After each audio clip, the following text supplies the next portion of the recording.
Assalamualaikum warahmatullahi wabarakatuh. Selamat siang teman-teman. Saya perwakilan dari kelompok 8 ingin mempresentasikan apa itu bahan bakar, pengertian bahan bakar, dan jenis-jenis dari bahan bakar itu sendiri. Tapi sebelumnya saya akan memperkenalkan teman-teman saya dari kelompok 8 ini. Oke, langsung saja. Saya Nanda Hanifah Nurdia dengan nomor 1803 ada Cikita Ivi Aurora 1803 ada Ratna Amelia Ananda 1803 ada Sandri Octavian 1803 dan ada Victor Arulani 1803 Oke, saya sendiri akan menjelaskan dari pengertian bahan bakar dan jenis-jenisnya. Langsung saja ya teman-teman. Pengertian bahan bakar. Bahan bakar adalah suatu bahan yang apabila dibakar dapat meneruskan proses pembakaran itu sendiri yang disertai dikeluarkannya kalor. Dan jenis-jenis bahan bakar, apa sih jenis-jenis bahan bakar itu? Nah, saya akan menjelaskan jenis-jenis bahan bakar berdasarkan materinya. Jenis-jenis bahan bakar yaitu ada bahan bakar padat dan ada bahan bakar cair. Bahan bakar padat yaitu merupakan bahan bakar berbentuk padat dan kebanyakan menjadi sumber energi panas. Misalnya ada uranium, kayu, dan batu bara. Energi panas yang dihasilkan bisa digunakan untuk memanaskan air menjadi uap untuk menggerakkan peralatan dan menyediakan energi. Oke teman-teman, sekian dari saya yang akan dilanjutkan selanjutnya oleh Sandri Octavian teman saya. Di sini saya akan melanjutkan penjelasan dari rekan saya Nanda Hanifah, yaitu tentang jenis-jenis bahan bakar. Selanjutnya itu ada bahan bakar cair. Bahan bakar cair yang paling populer adalah bahan bakar minyak atau BBM. Selain bisa digunakan untuk memanaskan air menjadi uap, bahan bakar cair biasa digunakan untuk kendaraan bermotor karena bahan bakar cair seperti bensin bisa dibakar di dalam karburator dan menjalankan mesin. Komponen minyak bumi atau minyak mentah antara lain 84% karbon, 14% hidrogen, dan 3% belerang. Selanjutnya itu ada bahan bakar alternatif. Bahan bakar alternatif istilah yang merujuk kepada semua energi yang dapat digunakan yang bertujuan untuk menggantikan bahan bakar konvensional. Hal tersebut umumnya istilah ini digunakan untuk mengurangi penggunaan bahan bakar hidrokarbon yang mengakibatkan kerusakan lingkungan akibat emisi karbon yang terlalu tinggi yang berkontribusi besar terhadap pemanasan global berdasarkan Intergovernmental Panel atau Climate Change. Selama beberapa tahun, apa yang sebenarnya dimaksud sebagai energi alternatif telah berubah akibat banyaknya pilihan energi yang bisa dipilih yang bertujuan yang berbeda dalam penggunaannya. Istilah alternatif merujuk kepada suatu teknologi selain teknologi yang digunakan pada bahan bakar fosil untuk menghasilkan energi. Teknologi alternatif yang digunakan untuk menghasilkan energi dengan mengatasi masalah dan tidak menghasilkan masalah seperti penggunaan bahan bakar fosil. Saya akan melanjutkan penjelasan dari saudara Sandri, yaitu tentang bahan bakar alternatif.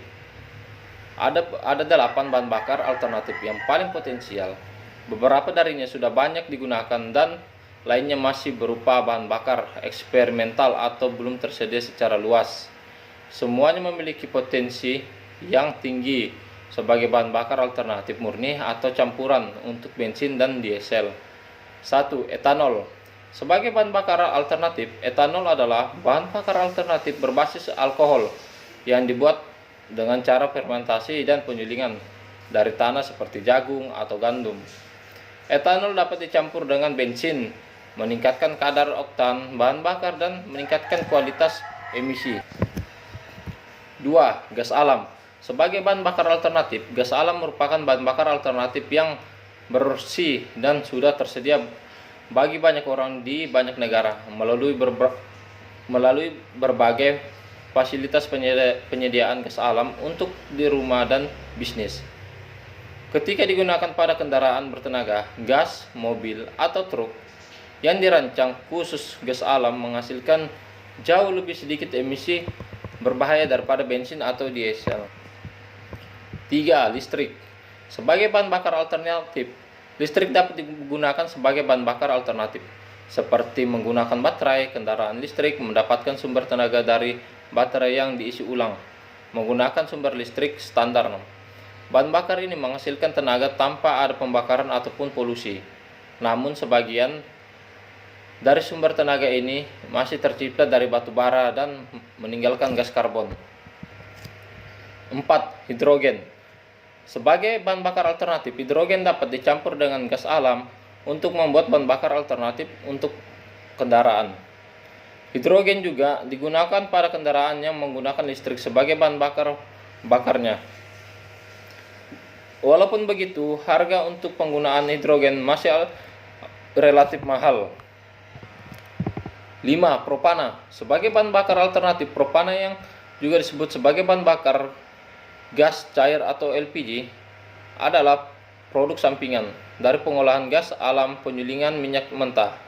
Propana sudah banyak digunakan sebagai bahan bakar untuk kegiatan memasak dan pemanas.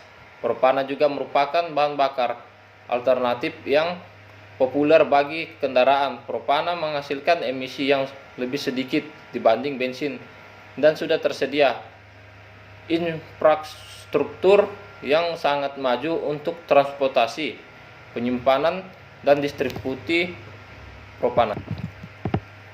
6. Biodiesel. Sebagai bahan bakar alternatif, biodiesel merupakan bahan bakar alternatif yang berbasis minyak nabati atau lemak hewan. Salah satu bahan bakar bakunya berupa limbah minyak makan dari restoran.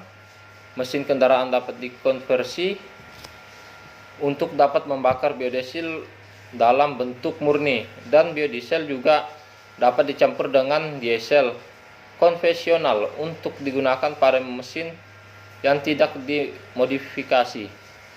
Biodiesel aman, biodegradable, dan dapat mengurangi polusi udara.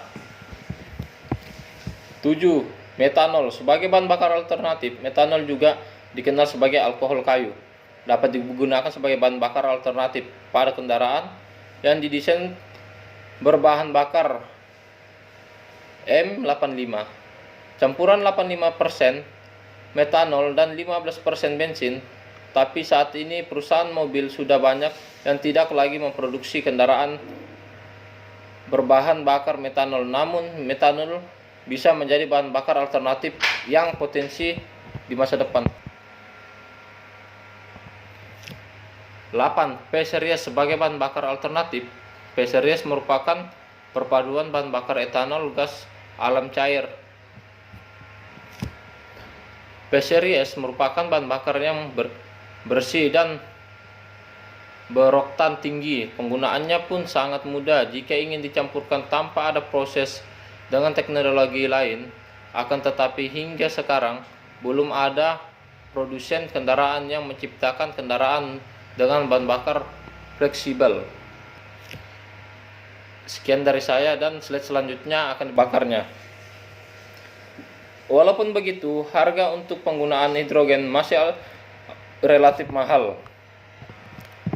5. Propana. Sebagai bahan bakar alternatif, propana yang juga disebut sebagai bahan bakar gas cair atau LPG adalah produk sampingan dari pengolahan gas alam penyulingan minyak mentah. Propana sudah banyak digunakan sebagai bahan bakar untuk kegiatan memasak dan pemanas. Propana juga merupakan bahan bakar alternatif yang populer bagi kendaraan. Propana menghasilkan emisi yang lebih sedikit dibanding bensin dan sudah tersedia infrastruktur yang sangat maju untuk transportasi, penyimpanan, dan distribusi propana. 6. Biodiesel.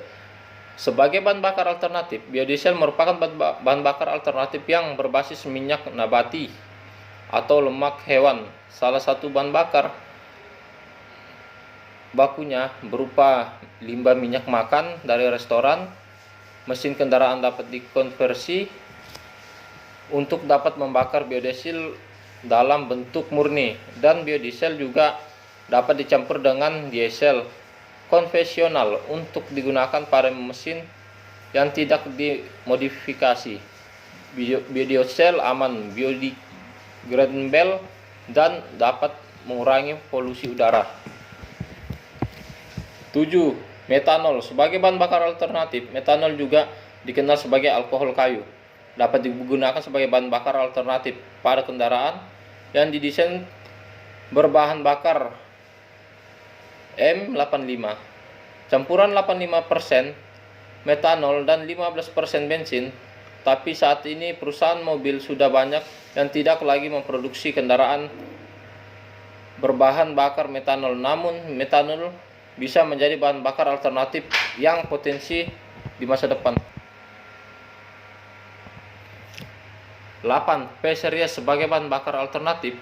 P-series merupakan perpaduan bahan bakar etanol, gas alam cair. P-series merupakan bahan bakar yang bersih dan beroktan tinggi. Penggunaannya pun sangat mudah jika ingin dicampurkan tanpa ada proses dengan teknologi lain. Akan tetapi hingga sekarang belum ada produsen kendaraan yang menciptakan kendaraan dengan bahan bakar fleksibel. Sekian dari saya, dan slide selanjutnya akan dibacakan. Sebelum saya melanjutkan materi dari rekan saya sebelumnya, perkenalkan, nama saya Ratna Amelia Ananda, NIM 1803027. Di sini saya akan menjelaskan materi mengenai neraca energi.